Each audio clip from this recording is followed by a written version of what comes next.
everyone, I'm Mick Chan, the new guy on paultan.org. Also new right here is the W213 Mercedes-Benz E-Class. Now, there was nothing really wrong with the old W212 E-Class, but against the mighty F10 BMW 5 Series, it wasn't quite outstanding enough in terms of driving dynamics. For this new generation, Mercedes has decided to go all high-tech to get back ahead. Now, let's take a closer look at this new model.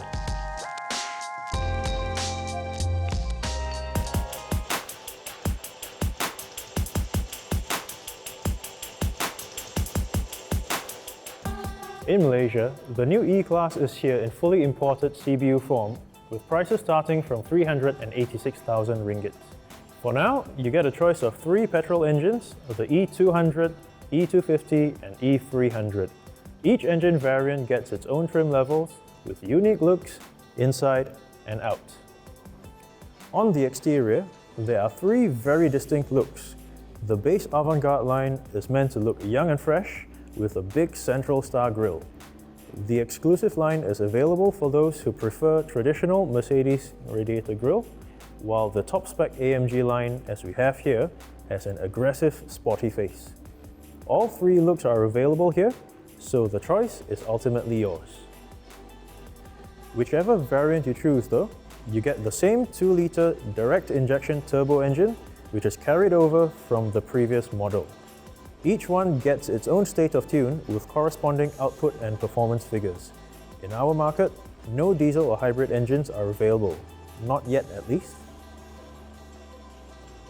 While the engine is the same as before, the 9G-tronic 9-speed torque converter automatic transmission is all new.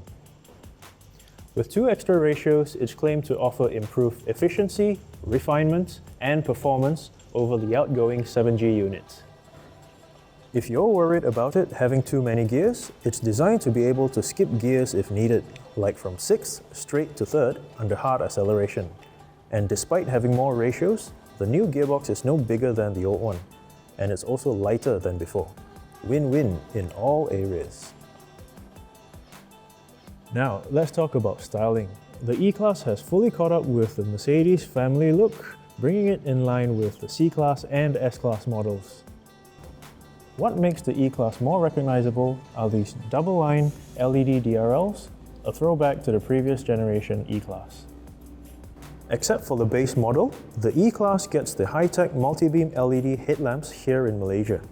It features a precision LED grid module with 84 LEDs, offering precise deactivation of individual lights depending on its surroundings to minimize glare to other road users.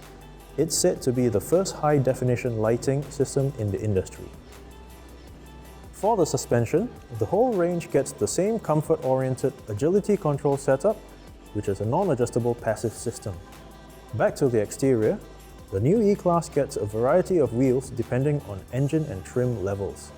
This one is the biggest option available here, 19-inch twin-spoke AMG light alloy wheels, covering large cross-drilled brake discs. Speaking of large, the whole car has now grown in size. The W213 is now over 4.9 meters long, 43 millimeters longer than the W212. It sits on a new modular platform, and its wheelbase is now a full 65 mm longer than before, at 2.9 meters. Longer, but still a little bit shorter than a BMW 5 Series. Overall, the E-Class has very good proportions, perhaps even more balanced than both the C-Class and S-Class. Up close, the full LED taillights get a so-called stardust effect for added presence in the dark. The boot, at 540 liters, is the biggest in its class.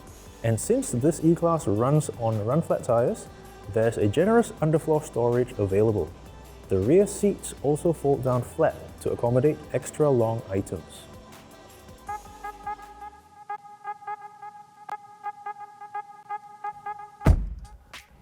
Now we get to the E-Class' strongest feature, its interior.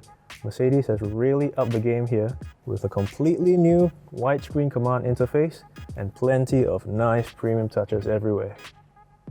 If the familiar exterior doesn't impress you, the W213's interior certainly will. The central command rotary dial and touchpad will be familiar to Benz owners, but the interface is all new.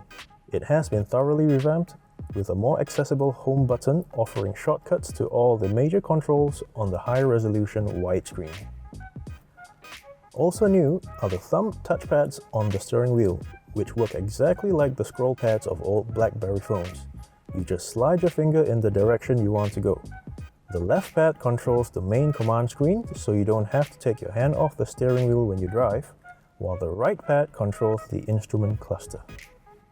There are quite a few things that you can customize, including 3 display themes for the meters.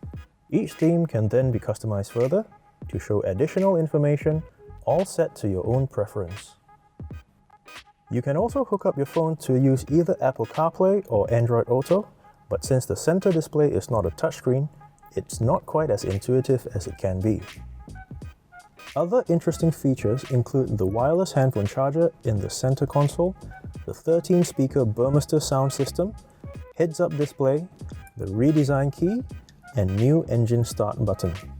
The interior ambient lighting now has 64 color options. Even the S-Class had only 6 colors to choose from. At the back here, again, the E-Class impresses as there's more than enough space for rear passengers. I'm 6 feet tall, and the front seat has been adjusted to my seating position. As you can see, there's plenty of legroom left, and the headroom, even with this panoramic glass roof, is more than adequate.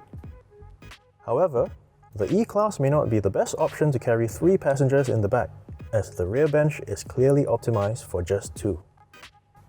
Safety-wise, the W213 E-Class gets 7 airbags and electronic stability control as standard.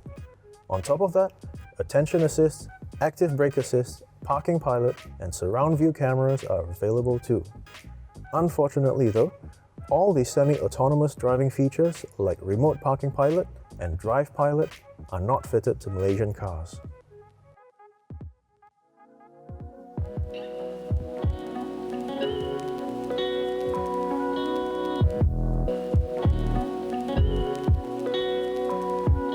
So there you go, all you need to know about the W213 Mercedes-Benz E-Class.